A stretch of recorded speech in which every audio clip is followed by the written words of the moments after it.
हौजे cookie की लान असी Meitei cookie लान असी हौजे था चाही अनि फाजले लाइब मे थाजिदा चाही अनि फादोइनि कुशलक्रे था तरागा तरे निपान सुजले हौजे अखोई लानजी पाक लोइबे याखिरोय लानजी यामना तौनिंगबै वाहम दिना ते आइना हाइजरिजी लान कराना तौनिंगनी लान तौनिंग बमी लेरोय लान तौबदा चमजरबा नहान यो जिरीदा कैसु खंगजद्रिबा नोय अखोई मित्तगी पी तारी दुने कैसु खंगजद्रिबा था निपान गे अंगांग चाही निपान गे अंगांग चाही अहुम गे अंगांग सीगदौबा मफुट लांबा फंगदौरबा अहल लमन मयाम मिनुंगसी लेतना रेप तौदना हालिबा खोलिबा तौरी मयामसे लान पामबदी कनासु लेते लान न सोखनबा मयाम लई अदुबो तुंगी मिरोल की दमकता नखोय अयामबना इंखलैबा नहांगतनी पाखंग ngakतनी हयेंग मतम अमदा युम पालक्तबा यारोय फैमिली लेरखिनी नोयगी नचानसु हौजिक अखोयगी लेरिबा इचाइसु मखोयगी दमकता अखोय खलमद्रगदी मखोयबो अखोयना फजना नेना ताना थंबिरमद्रगदी नोय अखोय लेरमबगी करी काने अदुना थाइना मतम अमदा मैतै नोक्सा मैतैगी इपाइपु नुपी लानगी इमा इबेनसिंगी थौना सिंथानिंगाय ओय अदुकी मतिक थौना लेबा मैतै नोक्सा इपाइपु ngakतनी लाइओय ख्रबसिंग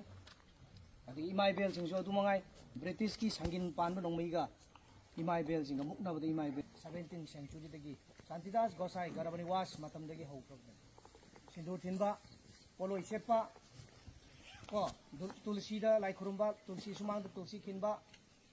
ngasi yengo imungda sanamahi लाले मैतै जंगी अकनबा थबक तौरे सुमांगदना कैदौरमे तुलसी खिल्लेरबे तुलसी दुदि अखोयगिदि नति अखोयगिदि ताइरे अदुना अखोयगिदि नोंट्रै अखोयगिदि अतोपा अखोय लाइद सिनबा कैनोमा इरुजद्र हेकपा यादे कै लेबमसु लेबनुजा करी लांग्रै अदुगुंबा सिंदो मैतैगी ओइबा कनो तुलसी दे अखोयगिदि अदुना मसिना वाफम मा ओइखरगांदा कुकी जी मरु फंगना मुथत्रगदी अखोय तुंगी मिरोलना अखोयना ngasi नंगिबा अवाबसदगी हेना मयाम अमा माइखिरगा नंगगा लेगनी हाबसे इसिनाव खुदिंगमना खंजनबियो अदुना ngasi कुकी दि कैसु नते अमरोंदा आई हंजन हंजन हाइजिनी लान हेक हौरकपदगी हाइरी कुकी दि कैसु नते हौजिकसु हाइरी मखोय ट्रेनिंग तौबा याबा पीडीएफ ना सीडीए ना मयाम अम बर्मादगी ट्रेनिंग तौबा मयाम थाजले सोफिस्टिकेटेड ऑटोमेटिक खुलाई अफा अफबा मयाम थाजले अदुबो ngasi फावबदा मदुगी चैलेंज तो मदुगी कीदबा मदुगी ताकत मदुगी थौना अखोयदा नो अखोयदा लेंगदना लेरे अदुबो ngasi अखोयना मोयबु लोइसनबा ngamdrisi कैगिनो हार कांदा कनागुंबा अचौबा कंट्री मना फोर्स अमना मोयगी मनिंगदा लेपग ले करिगी लेपिनो ngasi मणिपुर सिदा मणिपुर बु हाररोय कंगलै पाक सिदा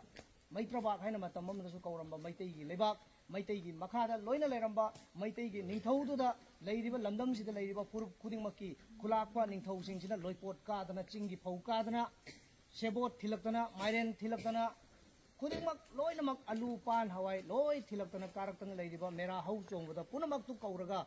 कम्युनिटी मयामजे मेरा हौ चोंबा हाइदरा मैतै निंथौगी मखादा मैतैजिना सुपनम शासन पाइदना लेरंबा अदुगुंबा ngasi कंगलै पाक असे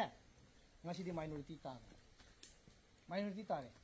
ngasi national highway ani leiribasida main oina national highway number 2 Imphal Dimapur road national highway number 37 Imphal Jiribam road national highway number 2 da noi khoi ji kai da yari Imphal Dimapur road ta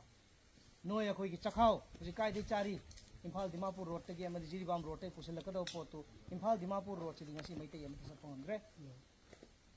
hauji supnam sason tawga kuki na amuksu Kangpokpi मोटबुंग सपमेना पाइसन ग्रिजे सुमाइना Jiribam जिजो पाइसन नब कन्न honorary करिगुंबा Jiribam जिजो अमुक येकनब cookie Minai नाइथांग जिंजिना पाइसन की तारगदी नोय अखोय लान सुक्सोय सोयदना माइथीगने मरमदि चाक यावदना लान तौबदी यारो यागद्रो चिनाउसिंग चाक यावदना लान तौबो यारोय हौजिक अदुना root अमदगी लाइसिदी मीगी मिपान तांगा हिंगबगा चप मानरे पांगनगी नागागी driver सिंजिगी मिपान तांगा अखोयने हिंगी जिरीबाम रोमददी मैतै सिंग खरदि चंगे अदुबो ngasi Jiribam रोमदा कन्ना Moina focus तौर इजे कैगिनो हरगांदा रूट अनिजी हेक पाइसन गिगांदा येकनबो कुकीना मैतै लोरे अदुना अखोय जिरीबाम सिदा थोइबा थौदोक वाथोक खुदिंगमक ngasi इम्फाल दा थोकते ngasi तंपाक लमदमदा थोकते अदुना नोय अखोय लाइना लैथोकपा याब नते जिरीबाम कंदबा यादे by any how by any hook by any means by any crook Jiribam कंदबा यादे जिरीबाम हेक पाइसन गे मतमदा येकनबो कुकीना ngasi मैतै फिबम तारो अदुना जिरीबाम जे अखोय कनगदबनी अदे मोरे से पाइसन करे मोरे से अखोई कदों में होजिक मोरे द कनाम केम तौरु बुंगमद्रे सी हाय दोना नोय निंगन नबनते नोय की थौना ने हापीसे नोय की थौना ने हापीसे ngasi तोलोब लुपा बाउ सिकी बाउ फंगदबा इसाना सेन खाइनरगा युमदगी चेंग हवाई चेंगवाई पुनरागा तामिनरगा लैरिबा नोय ngasi वाना हुमांग तांगै नसादा असो अपन मयाम यावरगा ट्रेनिंग तौरि मयाम से नोय लुपा फंगबनते नसागी कथोपा नसागी लेबाक नुक्सीबा अदु माकने अदुना मीगी मिंगचती मीगी मिंगचतसिदी हिंगिङैदा लैबा मिंगचत अमा मीदुना सीग्रगांदा लैबा मिंगचत अमा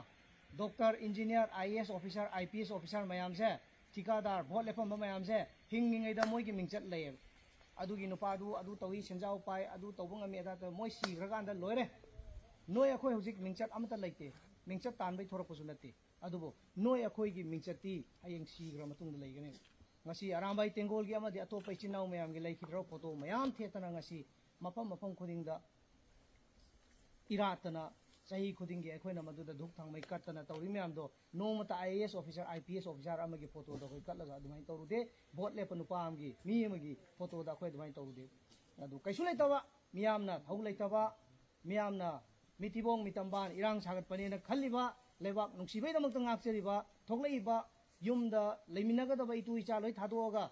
pakhang jingsu mai khangna chanaba nupi nga loina ma kaina khre karina sugun unadra di nupi du di sahi du sum yam salaga di nupi gi di limit leibani na akiba phawrak panina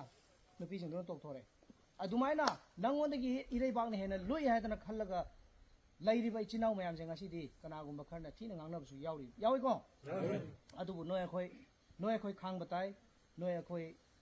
pukning wakhal son thaba yade aduna kuki haiba jati je purup se mutatri makai akoi la lepya de kuki haiba jati si tumna mutat kadabne karigino har ganda se akoi gi leibak se kanglei pak hari leibak se yam nungsi leibak ne ko district taraga taruk le kanglei pak sida ngasi hairiba district taraga taruk sida noi akoi ngasi leiriba maitei hariba leibak sigi mapu oiriba jati sigi purup sigi kwaidagi leibak sigi achouba purup mayam sigi kwaidagi achouba purup oiriba ngasi maitei se district taraga taruk sida leibe ya mfam ji kai dano khangbra chumnagi district manga khakne yam nungsiba leibak ni पृथ्वी की मफम अमतदा India दनते Asia दनते पृथ्वी की मफम अमतदा लेते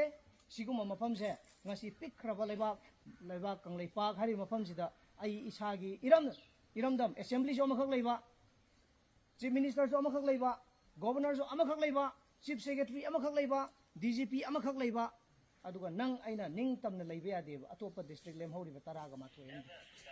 noi akhona lei ari ji kaino Imphal East Imphal West Thawbal Bishnupur Kakching loire the rest lemhori district sing sidi noi akhona leige hai targadi list ta inaba ta mafam dugi